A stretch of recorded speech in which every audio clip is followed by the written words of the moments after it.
എൻ്റെ പേര് സ്വാമിനാഥൻ. ഇവിടെ വന്ന് ഉടമ്പടി പുതുക്കിച്ച് വീട്ടിൽ പോയതിന് ശേഷം എനിക്ക് ഈ ഭാഗം പൂര പല്ലുവേദനയാണ്.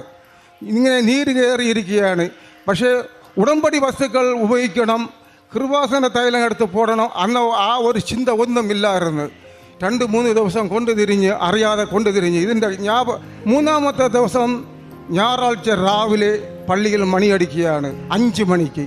അപ്പോൾ ഞാൻ എൻ്റെ ജീവിത പങ്കാളിയുടെ അടുത്ത് പറയുന്നു, നീ പള്ളിയിൽ പോ, ഞാൻ വരുന്നില്ല, എനിക്ക് വന്നാലും ഇരിക്കാൻ പറ്റുകയില്ല, പള്ളി മുടങ്ങരുത് എന്ന് പറഞ്ഞുകൊണ്ട് കൃപാസന തൈലം എടുത്ത് ഇവിടെ പുരട്ടി ആ കാശി രൂപത്തിന് ഇടത് കയ്യിൽ ഉള്ളം കയ്യിൽ വെച്ച് ഇങ്ങനെ പിടിച്ചും കൊണ്ട് അങ്ങനെ ഇടത് വാക്കിൽ ചരിഞ്ഞ് കിടന്ന് ഉറങ്ങി. ഏകദേശം 1 മണി നേരം കഴിഞ്ഞപ്പോൾ സകലം കണ്ണ് തുറന്ന് നോക്കിയപ്പോൾ എൻ്റെ കട്ടിലിൻ്റെയും എൻ്റെ ജീവിത പങ്കാളിയുടെ കട്ടിലിൻ്റെ ഇടയേറിട്ട് ഒരു ആൾ ഇരിക്കുന്നതിനെ ഞാൻ കാണുന്നു. പക്ഷേ ഞാൻ വിചാരിച്ചത് എൻ്റെ ജീവിത പങ്കാളിയാണെന്ന് വിചാരിച്ചിട്ട് ഞാൻ ചോദിച്ചു, പള്ളി ഇന്ന്